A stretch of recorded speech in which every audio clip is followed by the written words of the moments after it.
Welcome back to the Mike Miller Show on Truth Be Told Media, second hour. Because it is the second hour and it is Monday, I am joined, as is usual the case, by my good friend, fellow IJR-er, if you will, Michael Hausum from somewhere between San Diego and L.A., Newport Beach, as it were. How you doing today, brother? I'm doing great, man. How are you doing? I'm doing good, man. I mean, took a bit of an extended weekend. Did some part-time stuff on IJR. So this immigration thing, I mean, just a few of your thoughts. I mean, you know, I talked in the first hour about everything from you've got the Marine Corps General, head of the Southern Command, calling what's going on the border an existential threat to the nation. You've got a Democrat, Hispanic representative, Henry Cuellar, putting the blame squarely on Obama over the weekend with Candy Crowley, and Candy Crowley kind of backing him up. I mean, that's a parallel universe. You've got supposedly, and maybe you can shed some light on this if you've heard anything, but the feds planning to show up in riot gear in Murrieta and use shields and so forth if necessary. And then you have one of my faves, Sally Cohn, I'm sure she's one of yours too, writing a column on CNN.com, which was published Independence Day. The I word is un-American, she called it, and the gist was the I word is the new N word. So given your proximity to San Diego, I mean, what are you hearing down there? Well, it's interesting. I had 3 different friends of mine last night ask me if I was going to Murrieta. It's about an hour drive. So it's Murrieta is kind of inland from Camp Pendleton. Okay. Right? Camp Pendleton is, I'm like 80 miles north of San Diego. Camp Pendleton's about 35 or 40 miles south of me. Between Oceanside and San Clemente. And Murrieta is directly inland over the hills behind Camp Pendleton in the valley out there. And so there's a bunch of friends of mine from San Diego, friends from LA, and friends from Orange County that are actually, well, I haven't heard anything from them, but the whole thing was supposed to come down at about 11 o'clock this morning is when more buses were supposed to show up and all of that. And I had a previous engagement approximately 3 p.m. Eastern time on the radio. So I was unable to go to the thing. But I haven't heard any news since then, but there's a bunch of people that are all down there. I had friends out there last week when the first bus came through that was that the buses were basically turned back. I had a bunch of friends that were out there at that time. Well, the story I did on this this morning, I mean, this afternoon, you got me talking this morning because of Cali time. But, these were actual residents who reportedly were sharing direct quotes from the police that said, this could get ugly. They are determined that the buses will get through this time, and they talked about using shields, and of course riot gear is an inflammatory term, but shields, I would guess, primarily to force people out of the way. Yeah. No, that's exactly right. And I don't know if you saw it, but I did a post over the weekend. You're part-time gone over the weekend. The weekend is when I get myself to the top of the creator leaderboard because everybody takes off, and that's my opportunity to write. That it was an interactive map that just showed all the various places across the country where this stuff is going on. And it's staggering, the quantity of people and the amount of locations and what the administration is trying to do. I mean,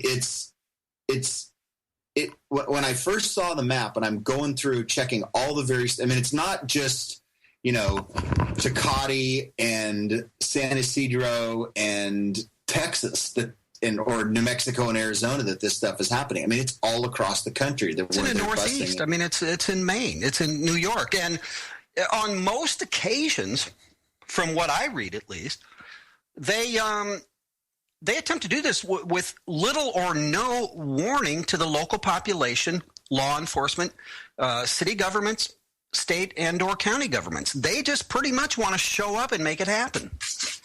Yeah, it is. I don't understand it. I mean, the what's going on with this question, to me, I really don't understand it. I mean, I would have liked to have gone down there today for that, just to like, what the heck is happening? You know? Yeah. I mean, this is not some refugee camp in Jordan or in the Golan Heights where people are being displaced. This is well inside the borders of the United States of America. And it's incredible. I mean, there was a report this morning, and of course, we've heard about scabies and other diseases. The report this morning out, increased number of TB, tuberculosis cases. There was a report this morning that at least one border agent now has scabies. And you're exactly right. This is not a third world thing that's going on right now. This is not going on in the Middle East. This is not going on in some country that's oppressed by its gut. Well, maybe we can change that last part. But this is going on in America, out of your mouth, you realize, oh, wait a second. Right? Yes. And I mean, the absolute astonishing part, well, it would have been astonishing. Nothing that the regime does now surprises me, and I suspect you anymore. But the astonishing part that would have surprised me, I mean, maybe as little as 3 years ago, is that, these people are coming to the country illegally. Particularly in the way that the number of children are being encouraged, I believe, to come here. B, these protesters, if you will, are not only exercising their First Amendment rights, which incidentally, a week ago, 2 weeks ago, SCOTUS decision enforced pro-life protesters' ability to get up close, if you will, to an abortion clinic and protest First Amendment rights. Right. And B, they're in the right as it relates to to existing law. I mean, what is going on? I mean, I guess we don't know. And we'll have to move on, I guess. But just unbelievable goings on in this country right now, my friend. Yeah. It's interesting. I read, I forget who wrote it. It was an editorial today that I was reading this morning that, the administration, Obama particularly, is pressing forward on, he's picking and choosing. And this is a topic we've talked about before, but it specifically came to light in the context of this immigration stuff.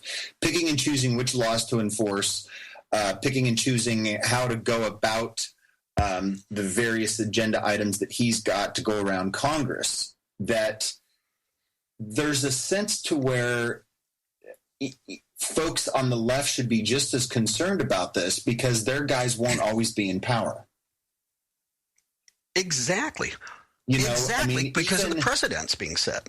Exactly. I mean, as a small government conservative type, if we had, who's my guy right now? If we had Scott Walker in the presidency and Nancy Pelosi was running the House and or whatever, just role reversals, total role reversal, and this guy was off doing stuff. Even if I liked whatever it was that he was doing, let's say I was totally in support of it, the principle of the issue would frighten the hell out of me. And it would me as well. And I would hope to think that even if it didn't, at least the first time, when you start getting slapped down by the Supreme Court of the United States 9-zip as it relates to overstepping your constitutional capabilities, I think at that point I would turn. So I agree with you 100%. Yeah, absolutely.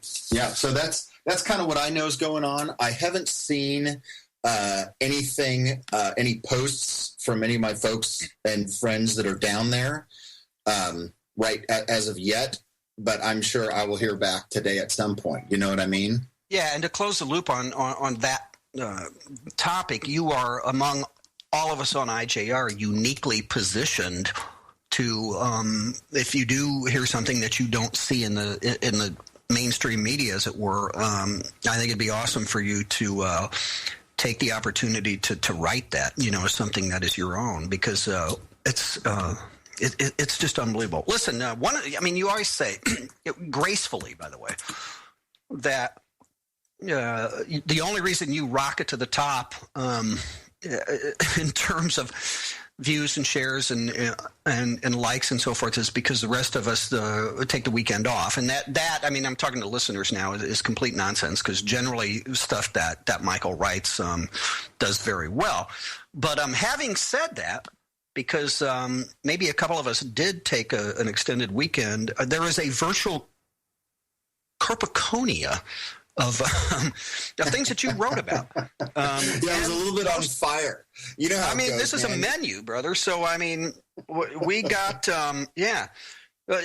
what do you want to hit? I like the school district I liked it all. School district rejecting Mooch's school lunch program. Let's talk about that. That one was particularly Let's start there, because that's awesome. Yeah. Yeah, what happened last week is that the Ag Department school nutrition standards took effect. The National School Lunch Program that Michelle Obama has been a big supporter of, right? And it and basically, as per typical Washington, D.C.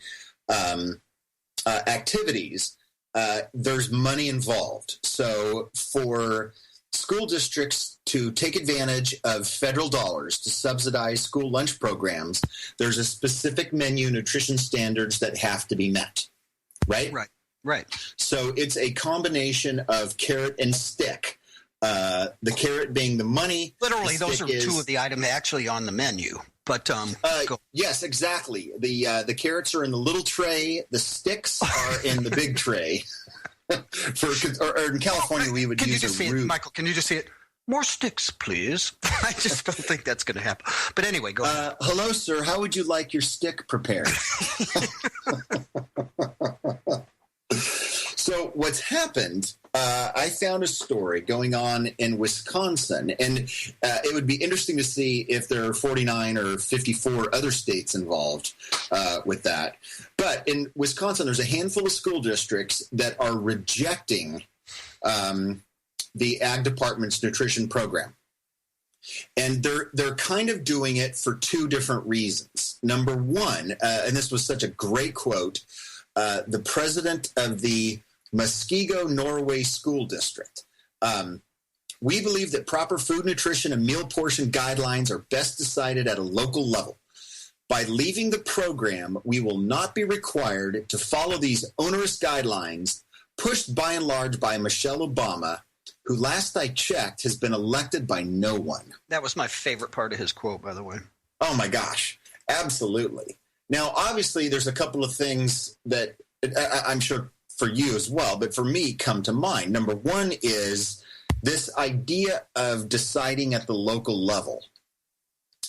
What he's saying is that the folks in the Muskego Norway School District are better able to determine what's best for the Muskego Norway School District. And of course, this is complete nonsense because, as you and I agree, centralized planning in D.C., particularly in the White House by Michelle Obama, obviously is the best way to determine what our kids eat for lunch around the country, right? Well, certainly. I actually put it in Google Maps. I figured out, just to be funny, I figured out where the district office is and the White House, which I knew that address by heart, of course. And it's exactly 800 miles from the Muskego Norway School District offices to the White House. My guess would be there's nobody in not only the White House, but also the Agricultural Department that has ever even heard of the Muskego Norway School District in Wisconsin. I guess Yet, right. They would know exactly what is the best for them. So that to me was the biggest deal. And then the second thing, most interestingly, some of the other school districts have opted out as a result of financial reasons. That well, yeah, I mean, we've talked about this before, but I mean, you have kids just not eating lunch, bringing their lunch, refusing to use a salad bar. Salad bars getting shut down. I mean, schools are losing, I don't know how many hundreds of millions across the country, but this thing's a disaster.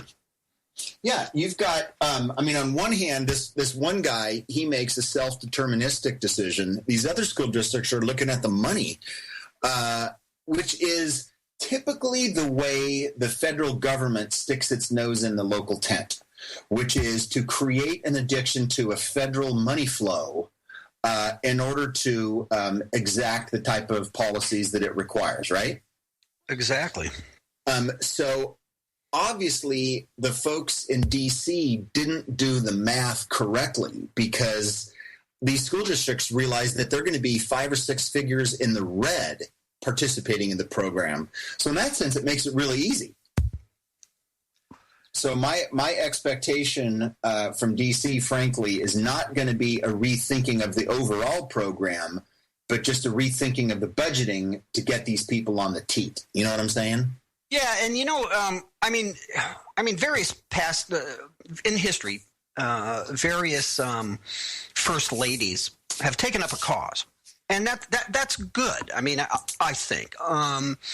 But, you know, Mooch rolling up her sleeves and saying this is unacceptable when she's opposed in the House, vowing to fight the GOP tooth and nail to the death if necessary, and being facetious. But when, as the quote you read, she's been elected by, as far as we all know, no one.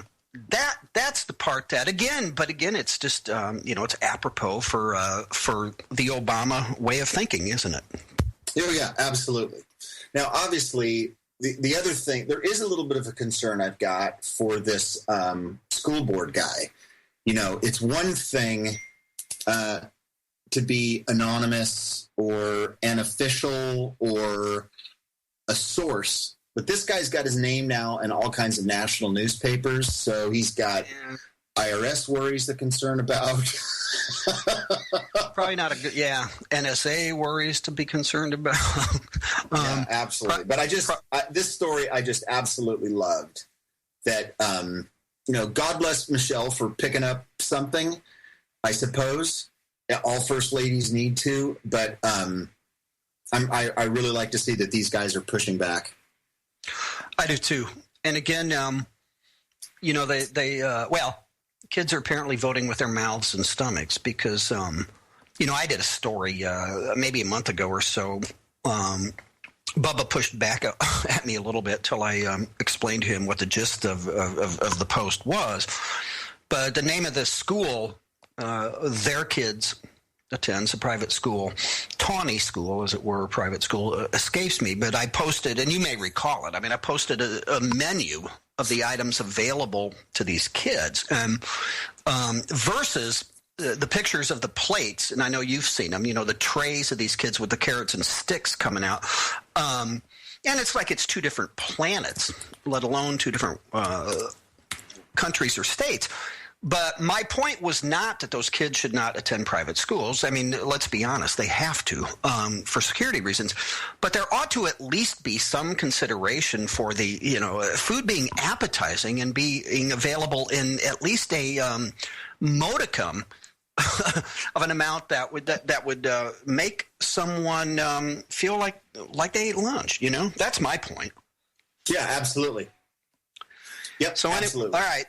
So tell me, this is somewhat related. We have the bureaucrats in D.C., along with Mooch, knowing what's best for the rest of us. But they're earning quite a bit of money, aren't they, in those cushy jobs. This post list of government bureaucrats earning more than $180,000. And you take that in context of the VA and so forth. I mean, that's pretty alarming stuff, isn't it? You know what it is? The details were a little wonkish with the little graph in that. There are 25,000 government agency workers earning north of $180,000, which is mean, $180,000 a month or $180,000 a year is a lot of money, right? Mm-hmm. And so, of how many agencies are there? 1, 2, 3, 4, 5, 20 agencies, something like that. So we're talking well below the top couple of people in each agency earning that kind of money. The first thing that comes to my mind is, I remember being in college, people talking about what they wanted to do, and there were a few friends of mine that wanted to go to work for the government, or either Highway Patrol or Postal Service or things like that. And after we all stopped laughing at them, they're like, "Hey, look, yeah, I'm not going to make as much money, but I'm conservative. I need the benefits. It's basically guaranteed life employment, so I'm willing to sacrifice and trade income earning potential with the security that a government job provides." And Michael's exactly right. I mean, back in the day, there were charts. They would show comparable private sector jobs and compare them to equivalent, if you will, government jobs. And the private sector jobs kicked butt across the board. It's not like that anymore, is it? It is not like that anymore. Right. So that's kind of the foundation of this. Out of the 25,000 government agency workers earning that money, just under 19,000 of those are at the VA. So that really had me scratching my head. 18,000 at the VA. The next highest is 2,300 at Health and Human Services and 1,600 at Department of Transportation. So almost 10 times as many people making that kind of dough at the VA as the next two highest, right? I did find out VA is the second largest of all the agencies. The largest overall is actually Department of Defense, right? So there are almost 500,000 people working in the Department of Defense versus 300 and some thousand working at VA. At the Department of Defense, there's less than 300 earning north of 180 grand, and it's a larger department. So to me, I wasn't able to come up with any answer as to why. I did have a few people on Facebook mention, well, there's a lot of doctors at the VA that have to be paid more. And I suppose... Yeah, that's an element. I've read that as well. Yeah, but as a relative percentage of the population of each agency, the VA is almost twice as many people earning that kind of money. Then you throw in the article I did a week or two ago about the millions and millions and millions of dollars spent on solar. I mean, $400 million or something spent on solar over the last few years at the VA? More than that, I believe, yeah. Right? Throw in another $845 million in wrongful death and medical malpractice. And my conclusion is that there's a lot of people that are receiving money that aren't earning it. Well, therein lies a large part of the point. I mean, it would be one thing if our veterans were getting among the best medical care in the nation, wouldn't it? But when you hear that costs have been cut to an extent, at least in some facilities where, and I want to say colonoscopies, by and large, suspended. That's when it all, it just, to your point, I mean, it just makes your head swim. Right. Yeah. I mean, if it turned out that the VA medical system was the ultimate model of healthcare delivery. Exactly. And I think that for guys that have gone out and served our country, that's the standard that we should aspire to, right? Amen. So if we are hitting on all 12 cylinders and ripping along, and we're looking at this incredible amount of money spent, it's like, all right, now it's time to see if we can go through what the Toyota factory does, which is we want to maintain or increase quality and cut out more waste, right? I mean, that's the business that a Toyota or a Honda auto manufacturing facility is.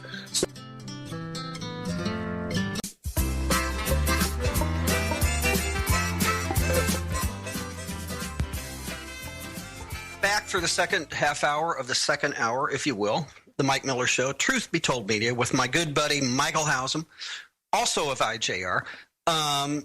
Michael, you often we post, probably more often than not, we post we post stuff that bothers us, that we point out everything from inconsistencies to hypocrisy to things we disagree with.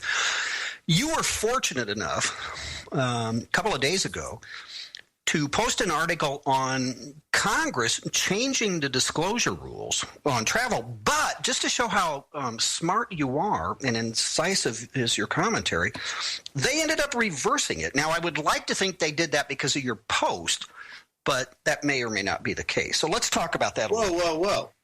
120,000 people saw that thing. It was shared like 18,000 times. I know. Of course, my article influenced. Okay, if this were not live, we could say take two, and I could say, and because of your post, the decision was reversed. So anyway, actually, let's talk about that. The discussion about the reversal happened prior to my article going up. Oh, now see, you should. That's one of those where you just kind of, maybe I'll just lay low here. Nobody will, know that he doesn't know what he's talking about. But anyway, okay, right. I got it. Go ahead, talk about this. Yeah. So here's the deal: is a few weeks ago, National Journal reported this, that the House Ethics Committee, reversing 3 decades of precedent. No longer required individual lawmakers to disclose trips that were paid for by private individuals. Right. So what would happen is every year when, Congressman Michael Miller of Indiana would have to, at the end of the year, detail everything that he had done. And the idea being that if every 6 weeks, the pro-Indiana whatever group paid for him to go to Four Seasons Barbados for a week-long seminar, at some point people know that he's in that guy's pocket, right? Yeah, and you know what? When you first, my first comment when you started talking here a couple seconds ago, I said right, but no, I mean that's unbelievable when you think about it. Right. Yeah. In fact, my example, I don't know if you noticed this in the article, my example was a total nod to Seinfeld. It was Representative Vandelay being taken care of by the largest latex company in the country. And any Seinfeld fans get that reference. So what happened is the Office of the Clerk still received the information, and it was the way the requirements have been set up is that there were basically 2 reporting structures for these type of private travel. Number one is each individual representative would have to do it, and then the Office of the Clerk would also keep track of all of it and release that information as a document for all the congressional members. Okay. So what this particular thing did is that it no longer required each individual congressman to submit their own publicly available document. Right? Okay. Yeah. And the thing that was amazing to me is, these folks, Democrats and Republicans, they can't decide who's going to sit where at Chipotle, number one. And when they do order a burrito, they want to have a press conference to talk about, I got the chicken, he got the steak. I mean, there's nothing that these folks do that they don't want to announce. Right. So they can't agree, number one, ever on anything. And then number two, when anything's done, they trumpet it from the mountaintops. In this particular case, everybody agreed, and not a word was mentioned anywhere. Mm-hmm. So it's disgusting and sick. They're all not all. When I say all, I mean the overwhelming vast majority are a bunch of self-dealing, deceitful crooks. They really are. And I think this is why some of us are a bit more to the right than the typical mainline Republican. But establishment Republicans are in the same boat, aren't they? Oh, my gosh, yes. Well, here's the deal, is that the House Ethics, and this transfers over to the article that I put up today. So let's shift gears. the article I just put up a short while ago, an hour ago, is that Congress has announced that they are going to reverse this rule. That they are now going to put back into the House ethics requirements that individual members are going to have to disclose it. Now, interestingly, the House Ethics Committee, the one that's responsible for implementing the rule change to begin with and now responsible for implementing the reversal, it's run by a Republican out of Texas, Mike. Okay. So this is not Harry Reid and Chuck Schumer doing this. This is a Republican House with Republican committee chairmen that are responsible for this. Yeah. Right? Yeah. In fact, the guy's comment, even though he announced that they're going to reverse the rule change, he was so whiny. He explained, oh my gosh, we didn't think this would be a big deal. It's a redundant reporting structure. We're not hiding from anybody. No one has ever said anything about this before.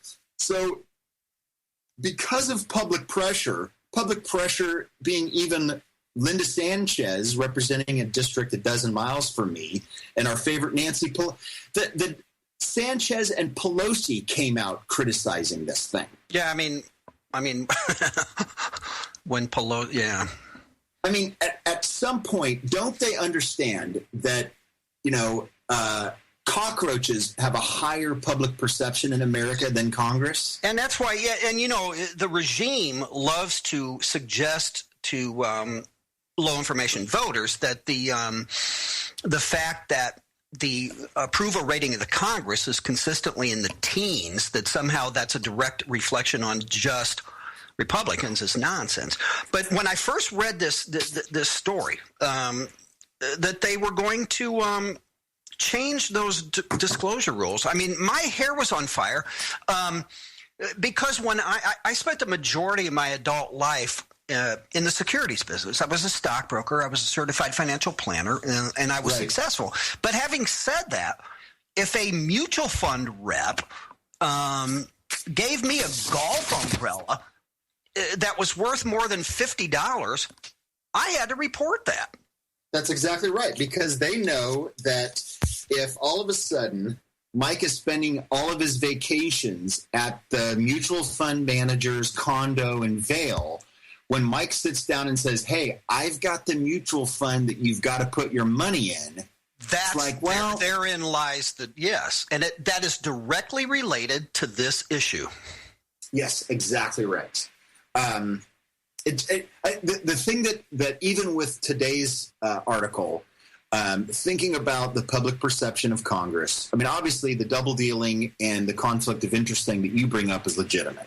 But if the Republicans who, are self-claimed small government, reflect the will of the people, blah, blah, blah. I mean, they have to understand that citizens across the country see politicians as self-dealing egomaniacs, only intent on re-election and their own power and personal gain. So everybody in America, for the most part, that's what they assume happens for all 535 of those folks. So I would think that every decision and everything they do would reflect an understanding of that reality. So to do something like this, and then to reverse it and be defensive about it so that Linda Sanchez and Nancy Pelosi can talk. I mean, this right here is something that Democrats will be able to use this fall, saying, hey, look, these bastards are no different than everybody else. Mm-hmm. They get in power.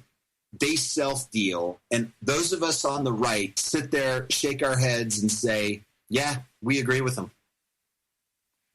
Right? Who? Yeah, I mean, who knew? Right? You're exactly right. Hey, listen, that was pretty heavy stuff. Now we need just a short stretch of levity, and that, of course, to my mind, whenever I hear levity, I think of Hillary Clinton. So wait, not levity, not in terms of weight, not actual weight. Levity squared, maybe. I mean, we just mean in terms of comedy. Yes, in terms apparently unintended comedy.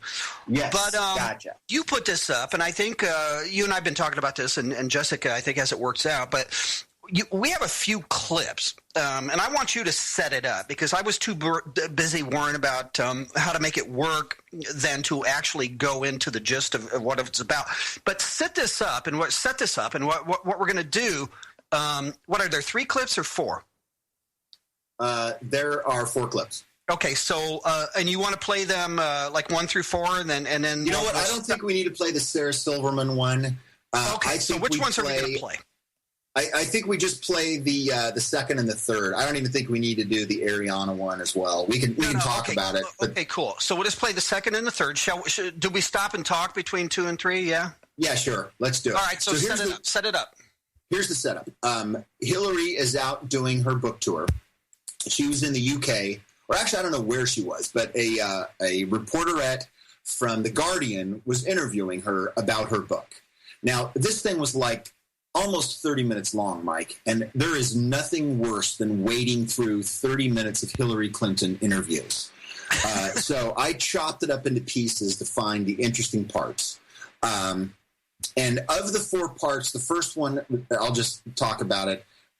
Sarah Silverman asked a hilarious question.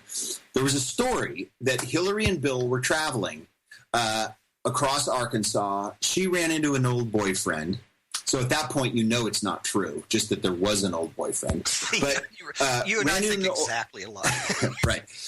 Ran into an old boyfriend who was pumping gas. And the comment was something like, hey, what would have happened? He's pumping gas now. What would have happened had you married him? And Hillary's response was, well, he would have been President Bill. Which is very funny. The idea being that it was Hillary that made Bill president, etc.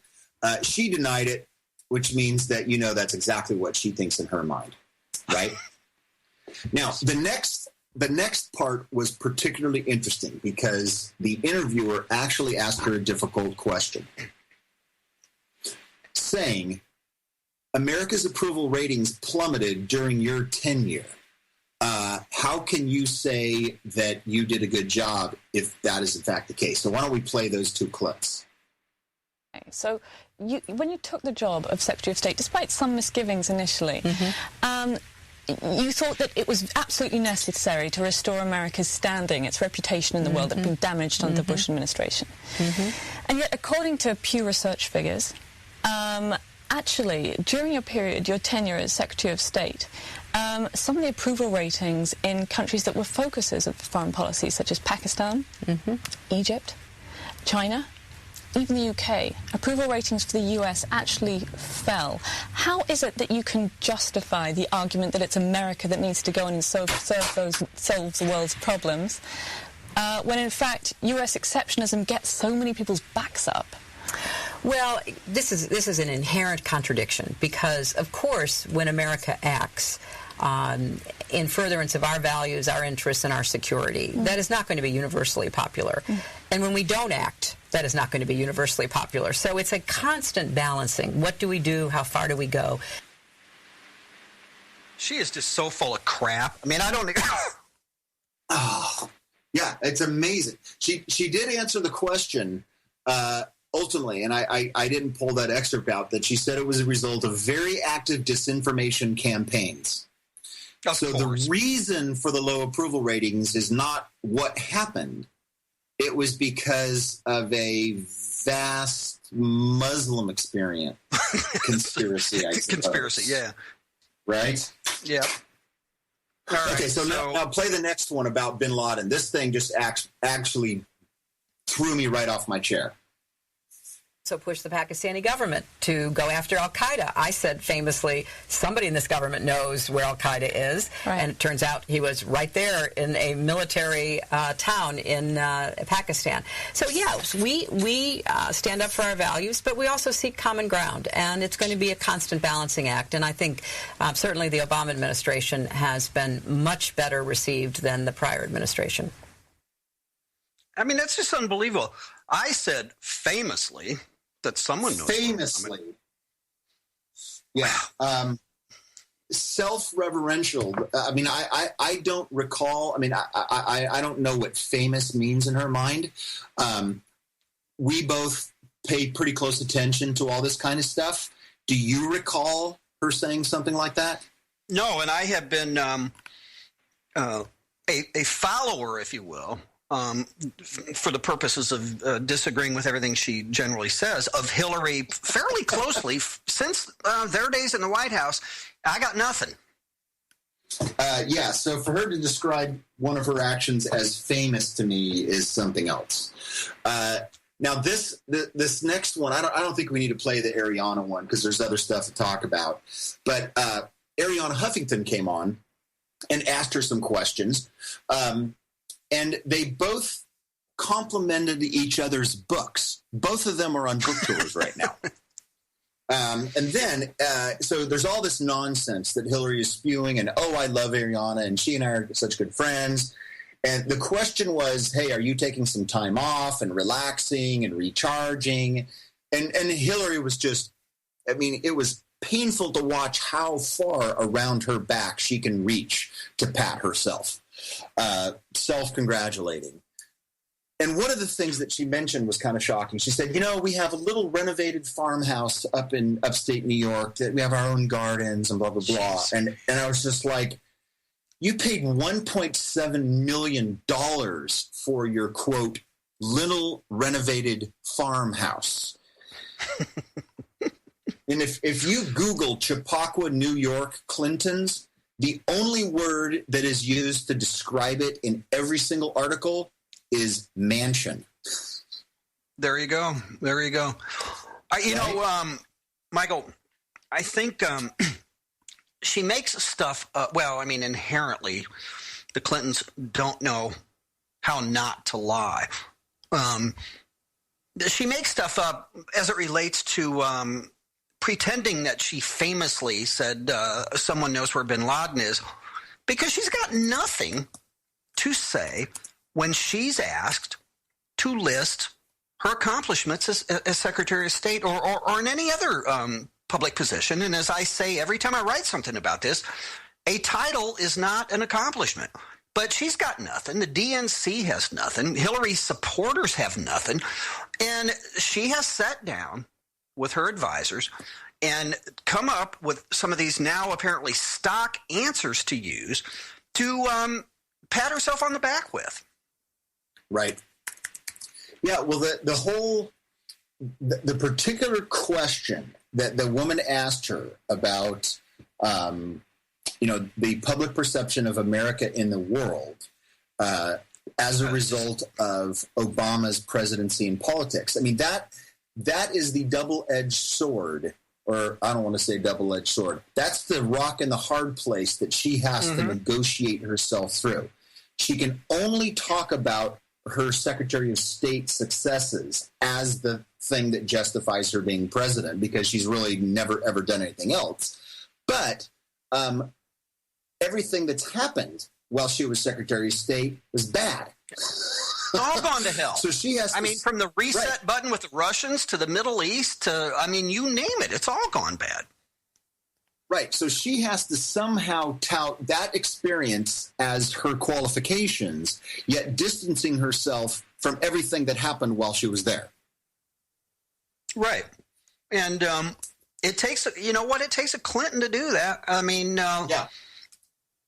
And, she's got, at least among the Clintonistas, right, the Hillaryites, years ago on Saturday Night Live, I think it was probably Darrell Hammond. It was, which I think his Clinton was the best. But Darrell Hammond as Clinton standing in front of a microphone, and the reporter saying, "Okay, you've been through," and he listed Jennifer Flowers and Monica Lewinsky.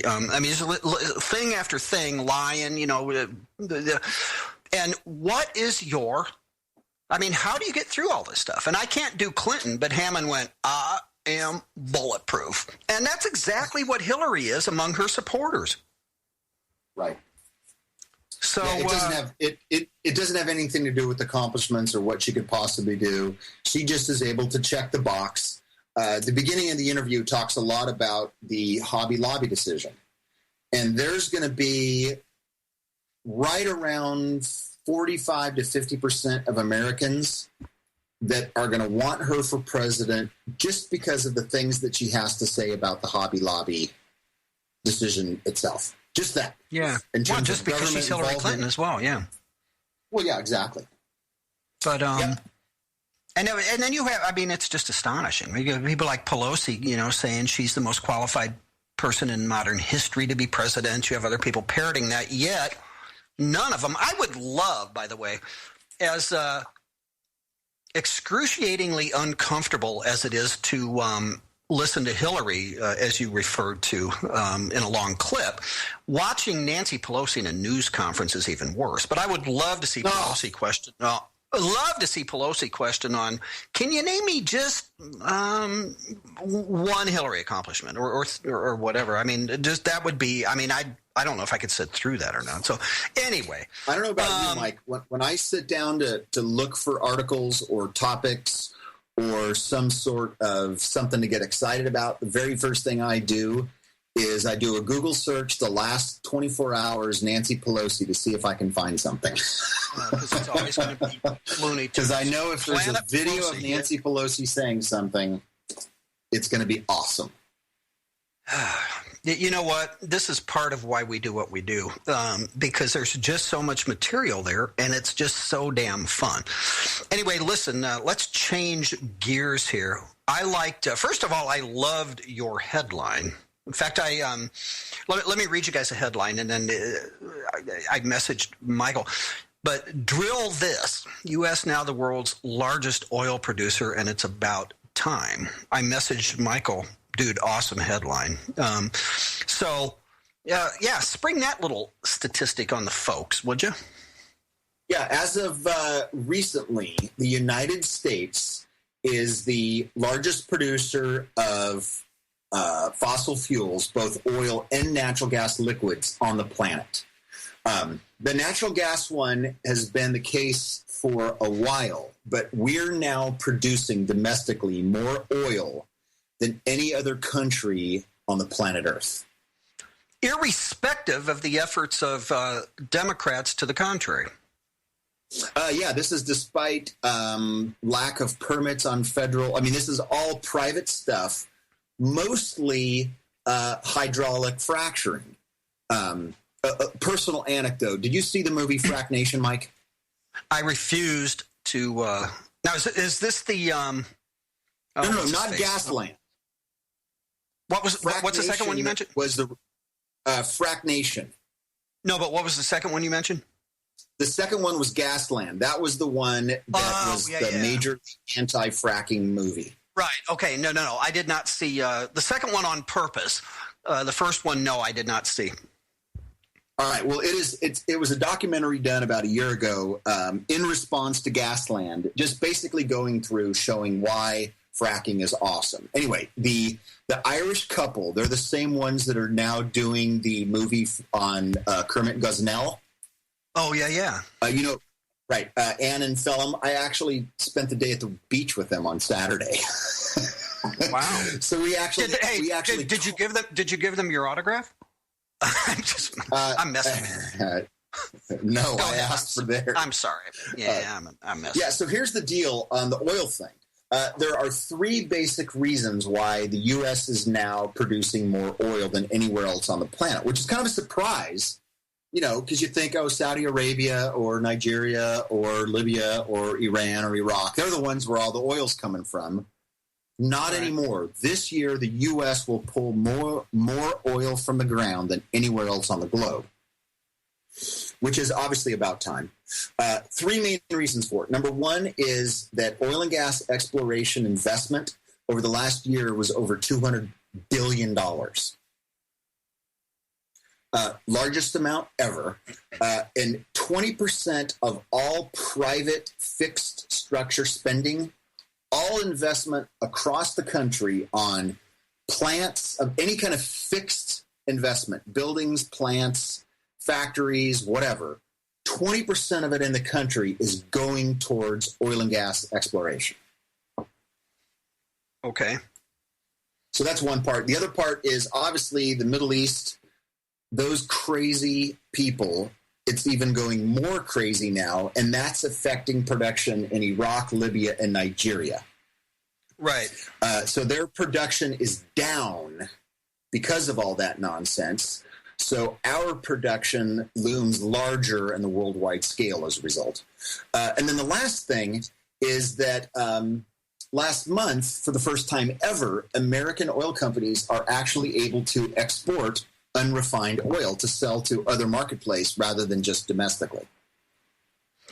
And it's all amazing. And, of course, it all flies in the face, I guess, of everyone from Michael Moore to other nameless liberals preaching to us for the last decade or longer, actually about the last 24 years, that we were only interested in the Middle East because we wanted to take their oil.